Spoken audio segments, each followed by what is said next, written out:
Kasih karunia dan damai sejahtera Allah Bapa kita dan anaknya Tuhan Yesus Kristus menyertai saudara. Amin. Shalom saudaraku yang terkasih di dalam nama Tuhan Yesus Kristus. Senang bisa menyapa saudara di tempat saudara berada hari ini dalam dimensi yang berbeda, tetapi dalam dunia yang sama. Sebagai insan yang diciptakan untuk Tuhan, sebelum melakukan rangkaian aktivitas kita pada hari ini, marilah kita mengawalinya dengan mendengarkan firman Tuhan. Renungan ayat harian yang tertulis Lukas 22 ayat 3 sampai 36. Lalu ia berkata kepada mereka, ketika aku mengutus kamu dengan tiada membawa pundi-pundi, bekal dan kasut, adakah kamu kekurangan apa-apa? Jawab mereka, suatu pun tidak. Demikian firman Tuhan.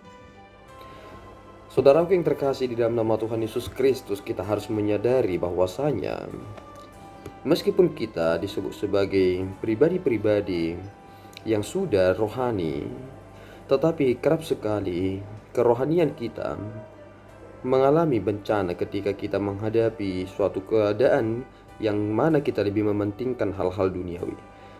Tak terkecuali kepada murid-murid Yesus Kristus. Ternyata di antara mereka ada pertikaian dan pertengkaran. Hal-hal yang mereka singgung adalah menyangkut siapa yang akan menjadi yang terutama di antara mereka. Dan Yesus Kristus memberikan jawaban yang di luar dari apa yang kita bayangkan. Mengapa demikian? Ia menganalogikan bahwasanya siapakah yang lebih tinggi, yang melayani atau yang duduk makan? Tentu yang duduk makan bukan, tetapi aku duduk makan bersama-sama dengan kamu.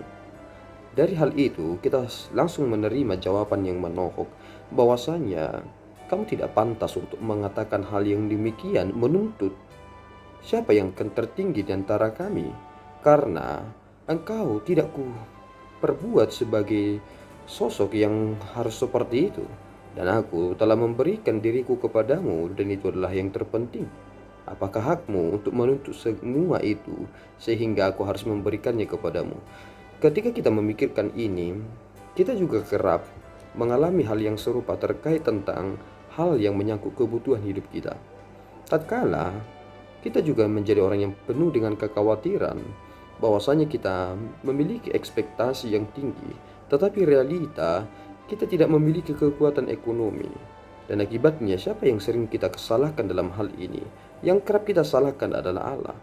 Padahal kita adalah orang yang rohani.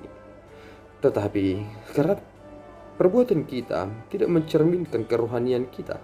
Malahan kita menjadi anak-anak duniawi karena menyangkut tentang hal-hal yang dimaksud dalam hal ini. Lihatlah yang dikatakan oleh Yesus Kristus kepada murid-muridnya.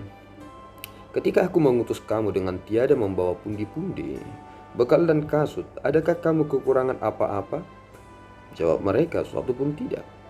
Dan jika hal ini juga ditanyakan kepada kita, mengapa kita sering sekali menjadi pribadi yang mudah sekali insecure, atau mungkin menjadi pribadi yang bisa mudah sekali putus asa karena melihat semua keadaan yang terjadi di sekitar kita? Karena jujur, kita itu membuat kebutuhan itu melebihi dari keinginan kita. Itu menjadi keinginan yang menjadi sangat-sangat penting sekali menurut saudara, padahal itu bukan sama sekali kebutuhan saudara. Dan inilah sebenarnya gaya hidup yang sering terjadi di dalam kehidupan manusia itu. Akibatnya tidak ada sikap yang merasa puas dalam hidup mereka. Bahkan meskipun mereka telah mendengarkan firman Tuhan berulang-ulang kali, tetapi kepentingan untuk menjadikan aktualisasi diri itu masih tetap menjadi hal yang terutama. Dan itulah mengapa banyak orang-orang sekarang ini lebih mengedepankan tentang hidup mewah ketimbang hidup sederhana. Kita harus memikirkan baik-baik apa yang dikatakan oleh Nats ini, sehingga hal ini akan mengerucutkan kita untuk memahami tentang makna panggilan. Jika melulu kita hanya mempersoalkan tentang apa yang kami harus makan, apa kasut yang kami pergunakan, dan pundi-pundi yang harus kami timbun dan lain sebagainya, bagaimana kita akan fokus dengan pelayanan kita? Jika kita sedikit-sedikit hanya membahas gaji, aku belum dibayar begini begitu, kapan saudara akan lebih optimal mengerjakan itu? Bukankah seharusnya saudara memikirkan satu hal, aku bekerja dan pasti aku akan menerima upahku. Dan itulah sebenarnya yang dikatakan oleh Paulus, jangan pernah memberikan seseorang makan jika mereka tidak bekerja. Artinya kita punya bagian tertentu yang harus kita selesaikan Hal di luar itu bukan urusan kita, tetapi ini menyangkut hati dan tujuan kita. Bahwasanya kita lebih tertarik melakukan sesuatu hanya karena ada uangnya, bukan. Tetapi mengapa kita tidak mempergunakan suatu metode yang lebih benar-benar akan membuat saudara tertarik melakukannya? Mengapa saudara tidak melakukan itu untuk Tuhan? Bukankah saudara akan berkata, Tuhan mencukupkan aku dengan ini, dan aku akan lebih fokus lagi dengan apa yang aku harus kerjakan. Bahkan ketika aku datang ke dunia ini tidak membawa apa-apa, dan kini Tuhan memberikan hal-hal yang aku miliki saat ini. Bukankah itu suatu keuntungan yang besar dalam hidup ini?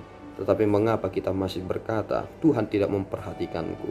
Marilah kita memperhatikan baik-baik perjalanan hidup kita ini. Tuhan benar-benar memperhatikan saudara. Tetapi apakah saudara benar-benar memperhatikan jalan Tuhan? Tuhan bukanlah pemuas keinginan saudara. Dan saudara harus memperhatikan kapasitas saudara, bahwa saudara adalah pribadi yang diciptakan Tuhan untuk memuliakannya, bukan pribadi yang diciptakan untuk menuntut Tuhan setiap saat. Kiranya Tuhan memberkati saudara. Kita berdoa.